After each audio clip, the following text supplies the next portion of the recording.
మీ మోకాల నొప్పులకు ఎటువంటి సర్జరీ లేకుండా ఎపియాన్ పెయిన్ క్లినిక్ అందిస్తున్న అత్యాధునిక చికిత్స. దీన్ని గ్లైసిమిక్ ఇండెక్స్ అంటారు, ఒక టర్మినాలజీ పబ్లిక్ కూడా తెలియాలి. గ్లైసిమిక్ ఇండెక్స్ అంటే ఏమంటే, మన ఆహారం తిన్నామంటే మన బ్లడ్ షుగర్ లెవెల్ ఎంత ఇంక్రీజ్ అవుతుంది. సో గ్లైసిమిక్ ఇండెక్స్ ఒక ఫుడ్ ఎక్కువ ఉంది అంటే డైజెషన్ కావచ్చు, కానీ ఆ గ్లైసిమిక్ ఇండెక్స్ ఎక్కువ కావటం వల్ల గ్లూకోజ్ ఎక్కువే మంచిది కాదు బాడీకి. సో రైస్కి షుగర్కి మ్యాక్సిమం గ్లైసిమిక్ ఇండెక్స్, ఎందుకంటే గ్లూకోజ్ షుగర్ తినడానికి ఇమీడియట్ గ్లూకోజ్ ఎక్కువ అవుతుంది, రైస్ తినడానికి కొంతవరకు అవుతుంది. కానీ కాంప్లెక్స్ కార్బోహైడ్రేట్స్ మిల్లెట్స్ అయితే గ్లైసిమిక్ ఇండెక్స్ తక్కువ.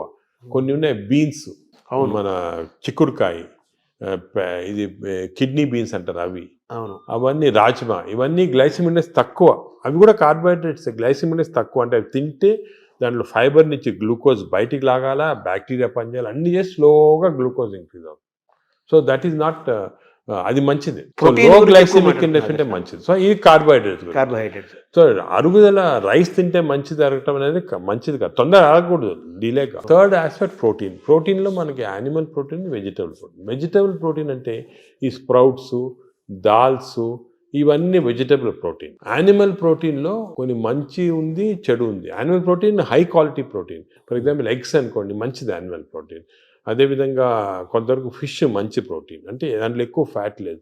కానీ ఇప్పుడు రెడ్ మీట్ అనుకోండి, దాంట్లో సాచురేటెడ్ ఫ్యాట్ ఎక్కువ, అది మంచిది కాదు. అసలు రెడ్ మీట్ అనేది తినకూడదు అసలు. ఈ రెడ్ మీట్ వల్ల మనకి బాడీ హార్మ్ కాకుండా ఈ బాడీలో క్యాన్సర్స్ రావటము, కోలన్ క్యాన్సర్స్ వెస్టర్న్ కంట్రీలో చాలా ఎక్కువ పాలిప్స్ అది రెడ్ మీట్ వల్ల. So red meat complete avoid చేస్తేనే బెటర్. సో ఇవి కొన్ని జనరల్ ప్రిన్సిపల్స్ మాట. దీంట్లో స్పెసిఫిక్గా మేము ఈచ్ పేషెంట్కి అడ్వైస్ చేస్తుంటాం.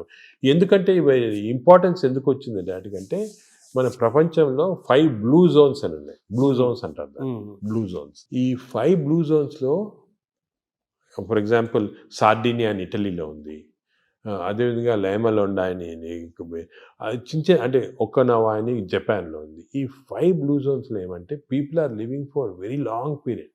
ఈ బ్లూ జోన్స్, అవి బ్లూ జోన్స్ అంటారు.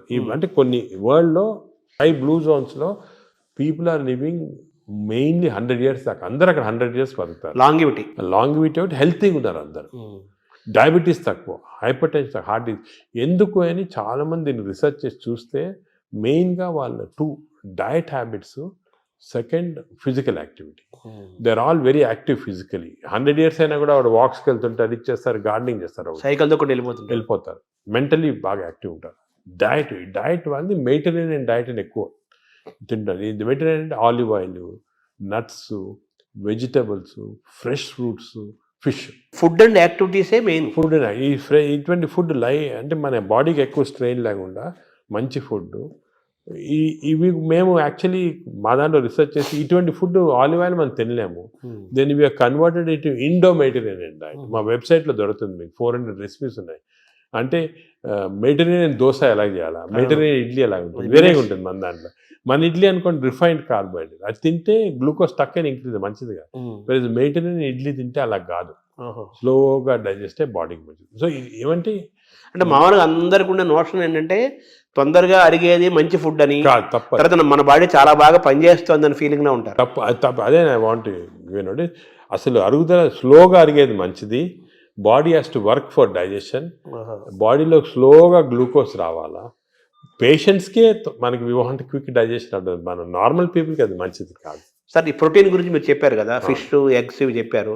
అయితే నాన్ వెజిటేరియన్ వాళ్ళకి ఎక్కడ నుంచి? వెజిటేరియన్ వాళ్ళకి ప్రోటీన్స్ చాలా. అసలు వెజిటేరియన్ ప్రోటీన్ మంచి ప్రోటీను, దాల్, స్ప్రౌట్స్, ఆల్ లెంటిల్స్లో ప్రోటీన్స్ ఉంటాయి. బీన్స్, ఇటువంటి దాంట్లో కూడా పెసర మంచిది. ఇప్పుడు దోశ బదులు పెసరట్టు తినండి, మంచిది. మన పెసరట్టు మంచిది చాలా. మీరు ఒక 2 రోజులు దోశలు, ఇడ్లీలు ఆపేసి పెసరట్టు తినండి, మంచిది చాలా. పెసరట్టు మన ట్రెడిషనల్గా చూడండి, పెసరట్టు, కోకోనట్ చట్నీ, సాంబారు, అల్లం పచ్చి, ఇవన్నీ మంచి, అసలు హెల్తీ. అలా తిన్నాం అనుకోండి మనకి మంచి హెల్త్కి మంచిది. సో ఈ western breakfast, toast, butter, egg అన్న బదులు ఇవి మంచి మాట. అంటే మామూలుగా ఈ ప్రపంచం పెద్దది, ఒక్కొక్క ప్రాంతంలో ఒక రకమైన శీతోష్ణ స్థితిలో, అంటే చలి శీతోష్ణ పరిస్థితుల్లో ఒక్కో ప్రాంతానికి ఒక్కో రకంగా ఉంటాయి, జీన్స్ ఒక్కో రకంగా ఉంటాయి. దీన్ని స్టడీ చేసి కొన్ని వందల వేల సంవత్సరాల క్రితమే ఆయా ప్రాంతాలకి ఈ ఆహారం మన వాళ్ళు డిసైడ్ చేశారు. వందల ఏళ్ల నుంచి మనం అవే ఫాలో అవుతున్నాము కదా. ఇప్పుడు ఇది మారడం లేదు. నేను అనేది ఏమంటే మనం ఏ ప్రాంతంలో ఉన్నామంటే ఆ ప్రాంతము భోజనం ఫుడ్స్ అడాప్ట్ చేయడం మంచిది. అవును, మీరు చెప్పాను కదా, ఫర్ ఎగ్జాంపుల్ పెసరట్టు మన దాంట్లో, అలాగా చాలా చిక్కుడుకాయతో చేస్తారు, లాల్తో చేస్తారు, సాంబారు, ఇటువంటివన్నీ హెల్తీ ఫుడ్స్. ఇవి మనము అదే కంటిన్యూ చేయాలి. బట్ ఏమంటే కొత్తగా వెస్టర్నైజ్ ఫుడ్స్, ఇప్పుడు ఇడ్లీ కూడా మనకి వేరే టైప్స్లో చేయొచ్చు. పురాణాలు వేరే మామూలుగా ప్యూర్ ఇడ్లీ వచ్చింది అనుకోండి, కంప్లీట్ డైజెస్టెడ్, అవన్నీ మోడర్న్. ఇది అది ఆవిరికూడు అనేవాళ్ళము. అలాగే ఇప్పుడు మనము ఆపం తీసుకోండి, ఆపం కూడా బాగా స్టీమ్డ్, అది మంచి ఇది, అది కేరళ వాళ్ళు ఎక్కువ తింటారు, అది తింటారు మన దగ్గర కూడా. సో ఇటువంటివన్నీ ఒరిజినల్ డైట్స్ అని మనం ఫాలో అయ్యి ఈ కొత్త అడిషన్స్ వచ్చాయి చూడండి, అవి మంచిది కాదు. మన ఏ రీజన్లో ఉంటే ఆ ఆహారం తింటాం. కేరళ అనుకోండి, ఆ కేరళ వాళ్ళు తిన్న ఆహారం అది మంచిది, లోకల్గా వాళ్ళకి ఎక్కడ గ్రో అయిన ఆహారం తింటే అది చాలా మంచిది. మన ఈ వెస్టర్నైజ్ డైట్స్ వచ్చి చాలా ఇచ్చేస్తుంది. ఈ వెస్టర్నైజ్ డైట్స్ కూడా మన డైట్స్కి అడాప్ట్ చేసుకోవాలి. అవి తింటే కూడా మనం ప్యూర్ వెస్టర్నైజ్డ్ మెడిటరేనియన్ డైట్ మనం తినలేము. మన దానికి అడాప్ట్ చేసుకొని తింటే మనకి మంచిది. మన దోశలు వాళ్ళు తింటున్నారు, వాళ్ళ బర్గర్లు పిజ్జాలు మనం తింటున్నాం. అదే మిస్టేక్. ఇప్పుడు మామూలుగా నేను విన్నాను, ఎవరో చెప్పగా విన్నాను, ఈ బ్యాక్టీరియా మైక్రోబయోమ్ ఇంపార్టెంట్ అని చెప్పారు కదా మీరు. ఈ క్రమంలో అసలు మన బ్యాక్టీరియా ఆల్మోస్ట్ మనం కోల్పోయి యూరోపియన్ బ్యాక్టీరియా వచ్చేసింది అంటున్నారు మనలోకి. అది కరెక్ట్. అంటే స్లోగా ఈ వెస్టర్నైజేషన్ వల్ల మనకి మంచి బ్యాక్టీరియా ఉంది, అది పోయి బ్యాడ్ బ్యాక్టీరియా వచ్చి ఓవర్టేక్ చేస్తూ ఉంది. సో మనం ఇప్పుడు అగైన్ దీని గురించి కూడా మేము చాలా రీసెర్చ్ చేస్తున్నాము. We are studying bacteria in different people in different places. మన కుంభమేళా జరిగింది, దాంట్లో చాలా బ్యాక్టీరియా స్టడీస్ చేసాము.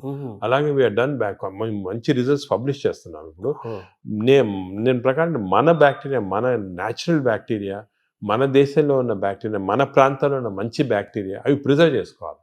అవి చేయడానికి కొన్ని టెక్నిక్స్, కొన్ని మెథడ్స్ అవి ఉన్నాయి. అవి మేము ఇప్పుడు ఇంకోటి ఏం చేస్తున్నామంటే రీసెర్చ్, ఈ ఎక్స్టెన్సివ్ బ్యాక్టీరియా రీసెర్చ్ చేసిన తర్వాత ఏవి మంచి బ్యాక్టీరియా, ఏ చెడ్డ బ్యాక్టీరియా అని కనుక్కున్న తర్వాత ఈ బ్యాక్టీరియా అనేది మన స్టూల్స్లో ఉంటాయి, కష్టం వేయటం, థెరపీలు ఏమి.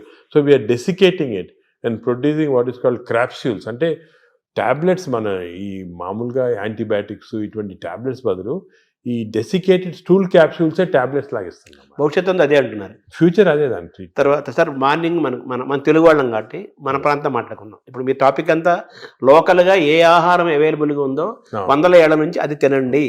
లోకల్గా మనం ఎలా ఉన్నామో దాన్ని ఫాలో సేమ్ ఫిజికల్ యాక్టివిటీ చూసుకోండి, same activity, you don't have to. కానీ ఇప్పుడు ఆ ఆఫీస్లో కూర్చోవడం టైం లేకుండా వేరే అడ్వకేటింగ్, సరే ఎక్సర్సైజ్ 1 hour చేయాలా,